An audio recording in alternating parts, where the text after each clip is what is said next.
Fear is one of the greatest motivators in the world. It can make a person act irrationally, and it can breed paranoia and distrust. And sometimes it just has really bizarre and unexpected effects that echo throughout history, all because someone was afraid of what might happen if they let things play out a certain way.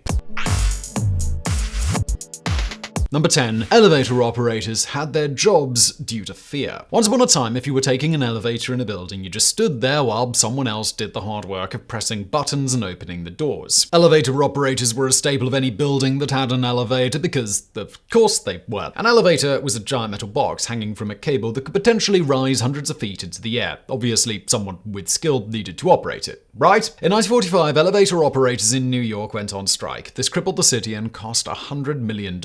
Millions of people couldn't go to work because no one could operate an elevator. They were afraid to use one because they just didn't know any better. The elevator industry had to start educating people. They had to learn they could press a button on their own, and eventually they did. Tens of thousands of elevator operators lost their jobs that only existed because people were afraid to use an elevator on their own. Number 9. After 9/11, fear of flying caused an increase in driving deaths. September the 11th, 2001 is a day that no one will ever forget. The attacks on the World Trade Center in New York produced a fear unlike anything America had experienced before. Planes had been turned into weapons on American soil, and for a long while afterward, no one knew what was safe. This had a profound effect on air travel and, in turn, automobile fatalities. Fear of more terrorist attacks shut down the airline industry for days. Even when it reopened, people were reluctant to take to the skies again. The result was more Americans driving than flying. That, in turn, led to a significant rise in accidents and road deaths. In fact, 1,600 more road deaths occurred in the year following September the 11th than should have happened based on statistics, or about 242 additional fatalities per month, depending on datasets used. Number 8. Danes feared damnation, so they committed murder instead of suicide. If you're a religious person, you may be of the belief that suicide is a mortal sin and will condemn you to hell. Catholics believe this, and in the 18th century, the very idea of suicide was extremely taboo for this very reason. But that didn't mean people weren't contemplating it as much as people might today. They just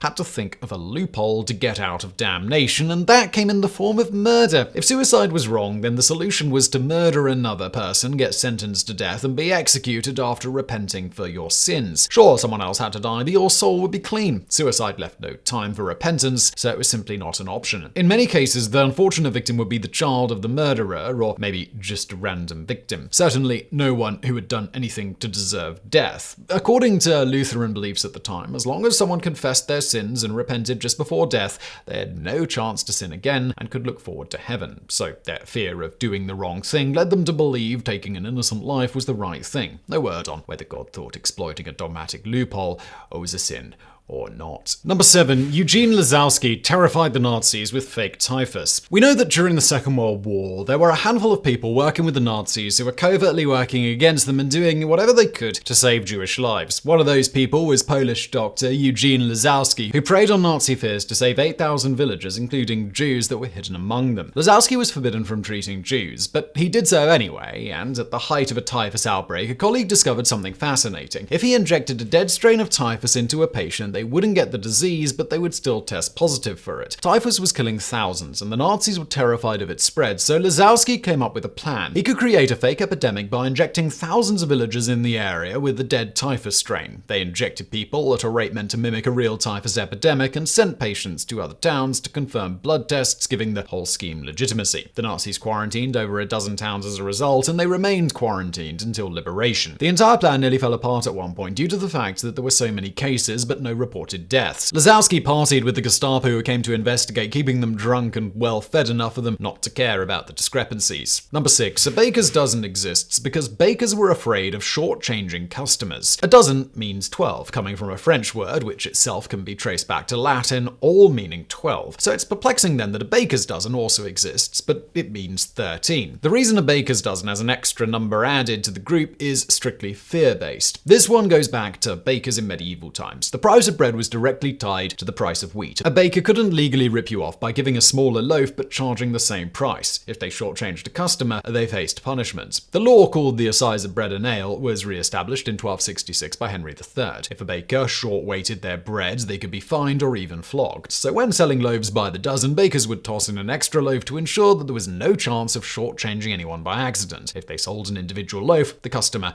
might get an extra crust. Number 5. The fear of losing beer was the reason reason Pilgrims settled at Plymouth Rock. Beer has been an important part of civilization for years. In fact, it's been argued that civilization exists because of beer. So make no mistake, people take it seriously today and they took it seriously in the past. So seriously that the fear of running out was a major contributing factor to the decision to settle at Plymouth Rock. You need to remember that getting a drink of anything was a lot more difficult back when America was first settled than it is today. Safe, clean water was not a kitchen faucet away, and a nutritional beverage was even harder to find. Beer fixed both of those problems. For many, it was treated something like liquid bread. Even Puritans weren't opposed to beer when they might turn their nose up at wine. And if the beer ran out or went bad, then the potential to die of dehydration or starvation was all too real. Number 4. Motorcycle speeds are limited over fears of getting out of hand. Have you ever heard a motorcycle tearing down the road, engine roaring, and wondered how fast it was going? Today the answer is probably 186 miles per hour, or less, but that wasn't always so. Once upon a time, there was a speed war between motorcycle manufacturers, and it was only through fears of what would happen if it continued unchecked that the major companies agreed to impose a 186 mile per hour speed limit on all production bikes. In the 1990s, Kawasaki's Ninja ZX-11 could reach 175 miles per hour. It was the world's fastest bike, until Honda came along with the 179 mile per hour Super Blackbird. Suzuki leapt into the fray with the 193 mile per hour Hayabusa. Then Kawasaki returns with the ZX-12R, rumored to be able to crack 200 miles per hour. Before the bike even existed, people became concerned. They feared this incredible speed would lead to death and mayhem if companies kept one-upping each other. So, what's known as the Gentleman's Agreement was born. Though not all parties admit to it, word is BMW, Honda, Kawasaki, and Suzuki all got together to agree to limit their bikes to 300 kilometers an hour or 186 miles per hour. A number of European manufacturers have since ignored this number, but the Japanese companies still keep their bikes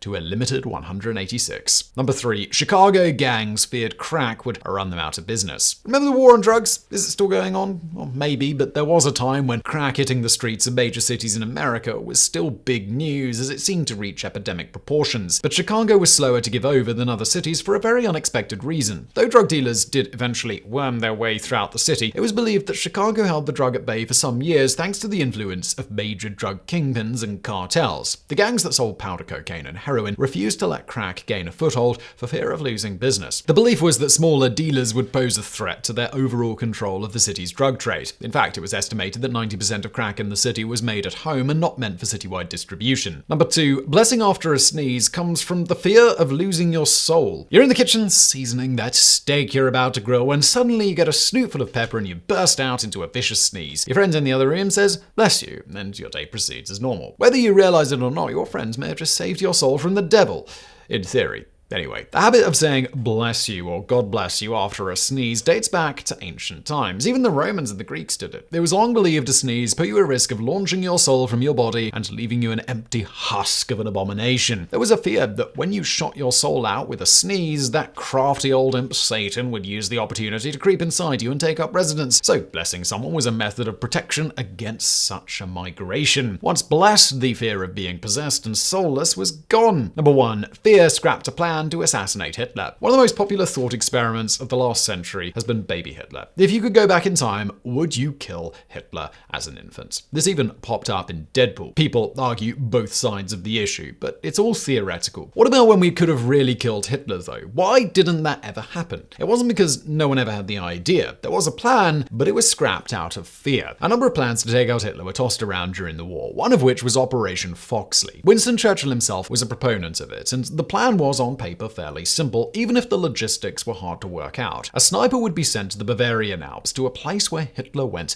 to get away from it all. Intelligence said he took daily walks, so the sniper would simply shoot him on his walk. The plan was never executed out of fear of what would happen next. The Allies believed Hitler was actually a pretty terrible strategist, and that many of their successes were thanks to how bad the man was at commanding his own forces. They feared that Hitler's death would open the door for a more competent leader, and that would turn the tide of the war against the Allies.